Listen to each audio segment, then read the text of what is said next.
But it's so nice. Yeah. Pero sobrang sulit. So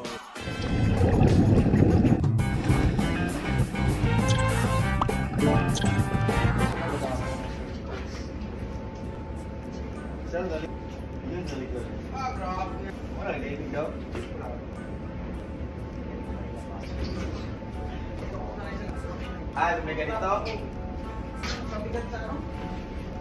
Mabigat na sa tempa. Pwede daw. Mabigat?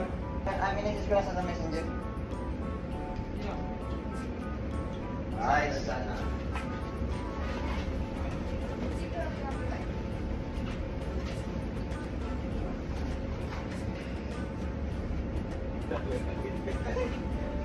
Balik-tik mo.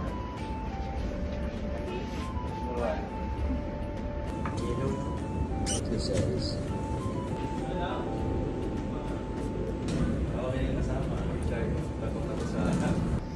So, ayan guys, magsiswimming kami ngayon, diving pala with Christian.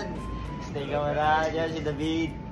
So, ayan, sobrang itim na natin guys, dahil Everyday Beach. Kasama si Aris. Ayan.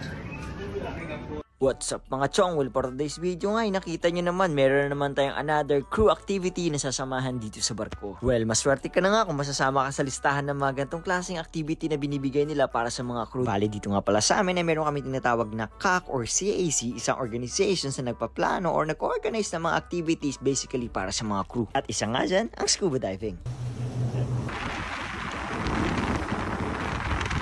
At around 3 in the afternoon nga mga chong, kakatapos nga lang din ang duty ko. And that's the exact schedule para mag-proceed sa diving, kaya naman sobrang nagmadali rin ako. Sobrang ako excited kasama yung mga tropa ko. Kaya naman tara, simulan na natin to. First time for everyone. Okay, so first thing you need to do guys is when we go underwater, you have more pressure than at the surface.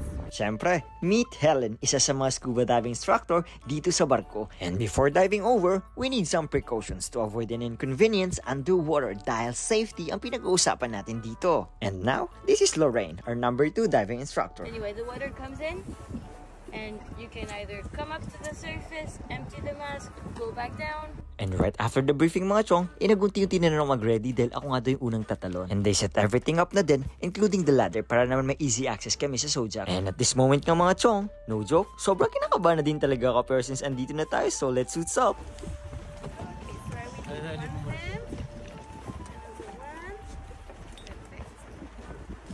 The food vlogger. Kaya naman sinutan ito sa aking oxygen with its inflatable strap. Siyempre, hindi natin makalimutan ng goggles and pair of diving fins. Say hi. So, nasa ka ngayon? So yan guys, magdadive tayo ngayon guys. Samahan nyo kami. Dito tayo sa, saan nga to? Antigua. So yeah, kasama namin yung mga professional divers namin sa barko. So, I will put my regulator in. Out. Perfect. Regulator on. You hold it with your hands. Hold on. And let it go. Down.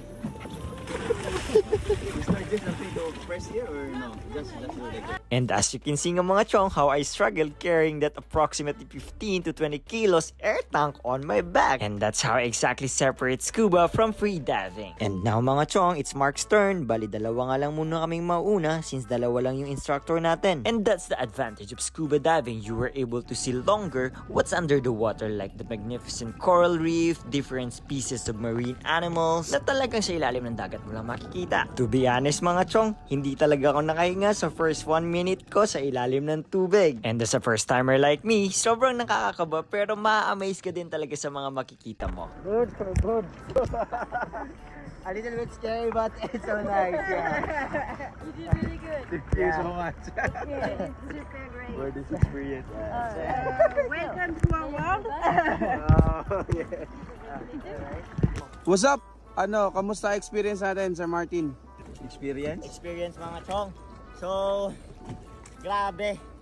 First time ko magganto dito sa ibang bansa. Kala ko madaming isda. Yung pala, yung kasama ko yung isda. Yeah. Hey.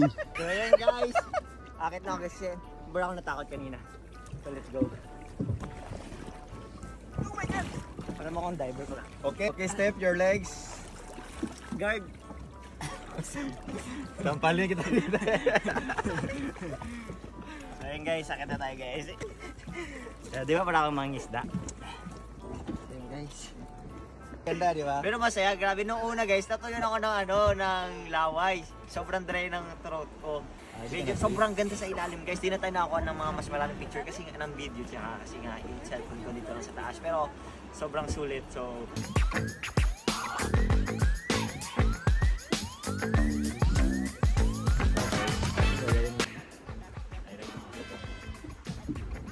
at after nga namin makakit at nagbihis mga chong, sumunod na rin agad tong si Aris, si Nico, at si David. At tulad nga sa amin ni Mark, nagstay din sila ng 15 to 20 minutes underwater. Fun fact nga mga chong, do you know that the term scuba is only an abbreviation and stands for self-contained underwater breathing apparatus.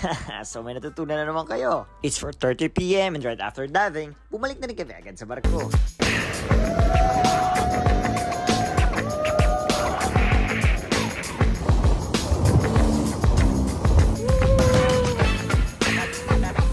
Bali, nagamit ko yung technique ko dito sa pagiging akit bahay ko dati sa Pilipinas. Bali, dapat talaga doon kami dadaan sa marina, pero since ibabalik na rin daw agad yung Zodiac, kaya naman dito na kami binaba sa Sheldor. Siyempre mga chong, wala nang susunod na gagamit nitong mga tangke at mga fins na ginamit namin, kaya naman binalik na rin namin. Kung i-rate ko nga tong experience na to, abay 11/10, kasi sobrang nag-enjoy talaga ako mga chong. Kaya naman para hindi tayo malate, abay bilisan na natin mga chong. Bali sila nga direct duty na, pero ako may 1 hour na break pa. Salamat sa panonood at hanggang dito na nga lang. Bali see you sa mga susunod na video natin. Mwah! Certificate.